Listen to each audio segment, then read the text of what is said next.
Sinetron buku harian seorang istri episode nanti malam 18 Mei 2022 hanya di SCTV 1 untuk kita semua, yang tentunya semakin seru dan menarik untuk kita tonton ya guys.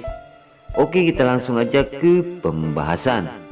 Di situ terlihat Alia, si ular kobra yang sedang berada di sebuah kantornya Pak Pajar ya guys.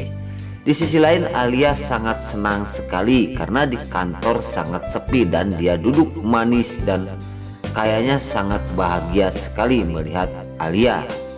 Di situ tiba-tiba sedang duduk sendirian, tiba-tiba datang Kelvin, si bayawak darat. Di situ keterkejutan Alia. Kedatangan Kelvin sangat mendadak dan Alia berkata, "Pak Kelvin kok tiba-tiba datang, tidak mengasih kabar terhadap aku," ungkap Alia kepada Kelvin. Di situ Kelvin berkata, "Aku kalau bilang sama kamu sudah pulang dari luar negeri, berarti aku bukan surprise kepada kamu." Di situ sangat senang sekali dengan perkataan-perkataan Kelvin bahwasanya berarti Kelvin sangat mencintai Alia. Di sisi lain Kelvin pun langsung bertanya kepada Alia, "Kok kantor ini sangat sepi sekali?" Dan Alia telah menjelaskan bahwasanya Pak Pajar sekarang tidak ada, semua karyawan tidak ada karena di situ Pak Pajar sedang mengurusin Cornelia yang telah kecelakaan. Singkat cerita, setelah berkata seperti itu, tiba-tiba Alia ada yang menelepon, yaitu dari karyawannya Pajar. Di sisi lain, langsung Alia pun mengangkat telepon tersebut dan berkata, "Ada apa kamu telepon aku?" ungkap Alia kepada karyawan Pajar. Di situ karyawan Pajar mengatakan bahwasanya Mbak Alia turut berduka cita, ungkap karyawan Pajar kepada si Alia, si ular kobra. Dan di situ langsung Alia berkata, "Siapa yang meninggal?" Di sisi lain anak buah Pajar berkata kepada Alia bahwasanya Mbak Cornelia telah meninggal dunia. Dan di situ sangat terkejut sekali setelah mendengar cerita dari anak buah Pak Pajar kepada Alia bahwa Cornelia telah meninggal. Di situ Kelvin pun mendengarkan. Terus anak buah Pak Pajar pun terus menceritakan semuanya karena dengan kecelakaan Mbak Cornelia tidak tertolong. Di sisi lain kepura-puraan Alia sangat terkejut padahal di hatinya sangat senang. Di situ setelah menelepon langsung Kelvin bertanya, "Emangnya kenapa Cornelia?" ungkap Kelvin dan Alia pun menceritakannya.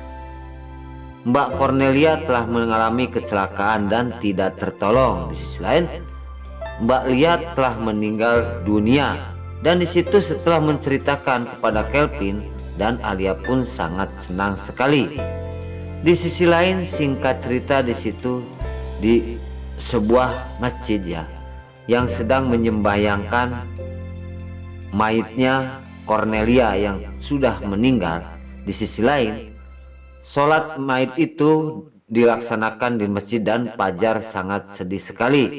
Di situ dipimpin oleh Bapak Ustadz ya guys. Setelah disembayangkan jenazah tersebut, di sisi lain semua mendoakan agar Cornelia diterima iman dan Islamnya, iman dan amal perbuatannya.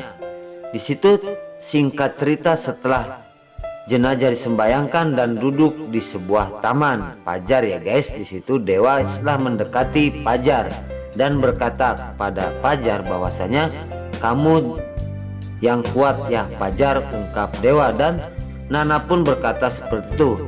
Namun setelah duduk tiba-tiba datang mamahnya Cornelia dan Pajar pun sangat terkejut karena pemakaman ini akan dibawa ke Bali. Di situ Nana pun sangat kaget.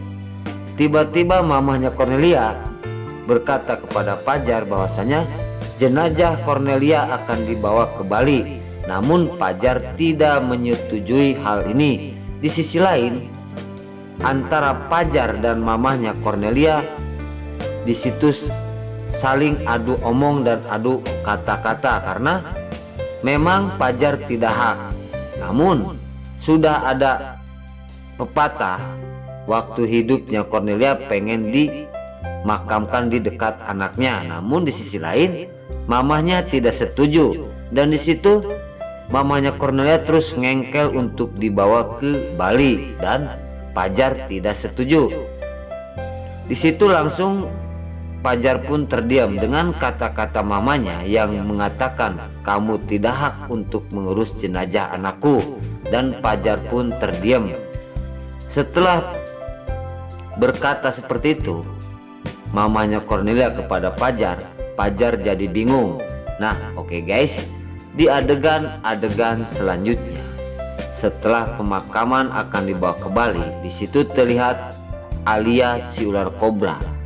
Karena Alia disuruh oleh Kelvin untuk mengambil aset-asetnya Pajar yang akan ditukar dengan aset yang lain. Di sisi lain, di situ Alia pun akan merekam meeting di kantornya Pajar. Mumpung tidak ada siapa-siapa, gerak-gerik Alia yang mencurigakan karena Alia sangat bebas sekali di kantor, tidak ada siapa-siapa.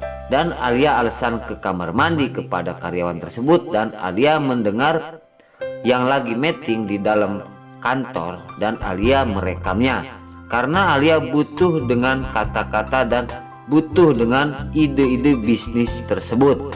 Karena Alia disuruh oleh Kelvin, Alia pun nurut. Singkat cerita, meeting sudah dimulai dan Alia pun langsung merekamnya.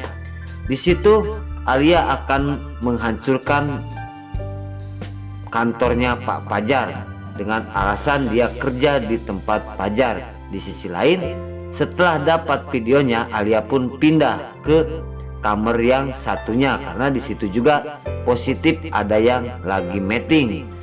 Di situ langsung Alia pun berjalan dan menuju ke kamar sebelahnya. Dan di situ juga ada yang lagi meeting sedang menceritakan tentang pembangunan jalan. Di sisi lain, aset ini akan dicuri oleh Alia untuk disetorkan kepada Pak Kelvin. Dan semuanya Alia pun berhasil untuk merekam perkataan-perkataan yang telah dibicarakan oleh karyawan Pak Pajar. Dan di situ Alia berhasil setelah semuanya di-read di HP-nya Alia, dan Alia pun sangat senang sekali. Nah oke guys, sebelum lanjut Mimin sarankan bagi kalian yang baru menemukan channel ini, jangan lupa tekan tombol like, komen, dan subscribe-nya. Dan jangan lupa juga nyalakan lonceng notifikasinya agar kalian tidak terlewatkan di channel ini. Dan jangan lupa juga ya guys, tonton terus video ini sampai habis agar tidak ada kesalahpahaman di antara kita. Dan mari kita doakan para pemain buku harian seorang istri ini agar selalu diberi kesehatan dan dimudahkan segala urusannya. Nah mungkin sampai sini dulu, Mimin pamit. Wassalamualaikum warahmatullahi wabarakatuh.